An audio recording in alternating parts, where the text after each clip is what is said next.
শীত মানেই হচ্ছে পুলি পিঠের সময়। আর এই জন্য বসে পড়েছে দেখুন সকলে মিলে। আমার পেছন দিকে রিজু একটা সিঙ্গাড়া দেখাচ্ছে, তারপর রোজি দেখছি নারকেল কুড়োচ্ছে, আর আমার মা গমের আটা মাখাচ্ছে। এগুলো দিয়ে হবে নারকেলের পিঠে। আর এইদিকে আমার মেজদি তিল ভাজছে, আর তার সঙ্গে ভাজা হয়ে গেছে চাল। এগুলোকে গুঁড়ো করার জন্য রেডি হয়ে আছে আমাদের জ্যোতি, সেগুলো রেডি করে ও গুঁড়ো করে নিয়েছে। এগুলোকে আবার গুড় দিয়ে মাখানো হবে, তারপর এগুলো দিয়ে হবে তিলের পিঠে। 2 রকম পিঠের আজকে কাজকর্ম চলছে। তিলের পিঠের জন্য মেজদি আটা মাখিয়ে নিচ্ছে গরম জল দিয়ে। এখানে রোজি বসে পড়েছে, রুটি বেলছে। রুটিকে বড় বড় করে করার পর সেগুলো দিয়ে আবার ছোট ছোট করে কেটে নিচ্ছে একটা বাটি দিয়ে। সেগুলোকে নিয়ে জ্যোতি এবার কী করছে, সেখানে নারকেলের পুর দিচ্ছে। নারকেলের পুরটা বানানো হয়েছে চিনি এবং নারকেল এবং জল দিয়ে। সেখানে ও সুন্দর করে জল দিয়ে তারপরে মাকে দিয়ে দিচ্ছে, কারণ ও ডিজাইন করতে পারবে না। এই যে আমার মা কি সুন্দর করে কুচুমুচু করে একটা ডিজাইন বানাচ্ছে। বাট জ্যোতিকে আন্ডার এস্টিমেট করায় ও বলছে আমিও পারি। তারপর ও একটা বানিয়েছে যেটা দেখার মতো না, একদম একখানা কি মরা মরা টাইপের। যাই হোক, রেডি হয়ে গেছে আমাদের নারকেল পিঠে। এবার ভাজার সময় যখন দেখা যাবে তেলটা একটু গরম হয়েছে, নারকেল পিঠেগুলো দিয়ে দিতে হবে। আমার মেজদি ঠান্ডায় বলছে আমি আর দাঁড়িয়ে দাঁড়িয়ে করতে পারছি না, ওই জন্য ওভেন নিচে নামিয়েও নিচেই বসে পড়েছে। আমার মেজদি ভাজছে, আর মাঝে মধ্যে এগুলোকে কিন্তু একটু নাড়িয়ে চাড়িয়ে দিতে হবে শিক দিয়ে। নইলে কি হবে, যে দিকে থাকবে ওই দিকটাই পুড়ে যাবে, আর বাকি দিকটা সাদা হয়ে থেকে যাবে। যখন দেখা গেল ব্রাউন কালারের হয়ে যাবে, সেগুলো তুলে নিতে হবে। এই প্রথম ছাঁকের উঠিয়ে নিয়ে এই 4 জন হাঙর বসে পড়েছে যে তারাই আগে খাবে। আর 4 জনের মধ্যে রিয়াকে তারা সঙ্গে নিতে চাইছে না। জুয়েল আছে, রিজু আর রিহান রয়েছে। এরা বলছে আমরা রিভিউ দিব। এই একদম একসঙ্গে কামড় মেরে বলছে ইয়া খুব সুন্দর হয়েছে। তার মধ্যেই মারামারি চলছিল, রিয়াকে নিয়ে তারা মারামারি করছে, একবার ঠেসাঠেসি করছে।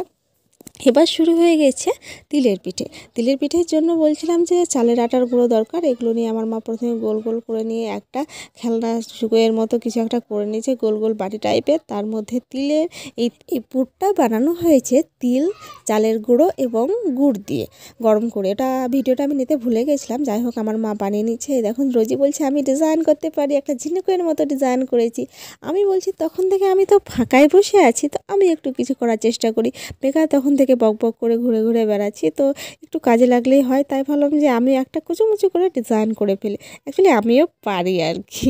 এই যে এটা মোমোর মতো অনেকটা ডিজাইন করে নিতে হবে। এই দেখুন, একবার ঘুরিয়ে একবার একটু টেনে বের করে তারপরে আবার ঘুরে ঘুরে গুজিয়ে দিতে হবে।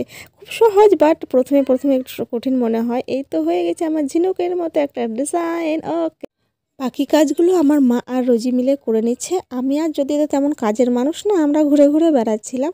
অলরেডি রেডি হয়ে গিয়েছে। এবার এগুলোকে হবে ছাঁকা। এটা 2 রকম করা যায়, যে তেলের মধ্যে ছাঁকাও যায়, আবার ভাপাও যায়। মানে মোমোর মতো অনেকটা ভাপ দিয়েও করা যায়। ভাপ দিয়ে করলে কি পরের দিন খেতে হবে, আর ছাঁকলে সঙ্গে সঙ্গে খাওয়া যাবে।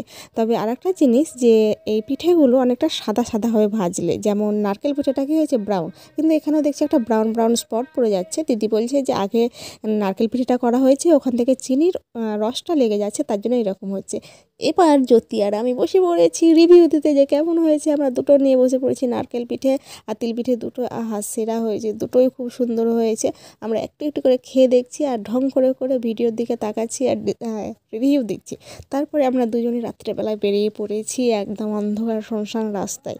অ্যাকচুয়ালি আমরা যাচ্ছি শেষদির বাড়িতে এই খাবারগুলো দিতে, কারণ রাত হয়ে গেছে, তবুও তাদেরকে দিয়ে আসতে হবে। একটু গরম গরম খেতেই ভালো লাগবে। গিয়ে দেখছি তো আবির কি সুন্দর অনেক খেলনা নিয়ে বসে পড়ে আছে, কি সুন্দর, কি দারুণ দারুণ হচ্ছে, পুচু পুচু পুচু খেলনা। তারপর ও যেই দেখেছে ভিডিও হচ্ছে, ও হাই করে দিল। সকলকে বাই, আমাদের ভিডিও এখানেই শেষ হলো। টাটা।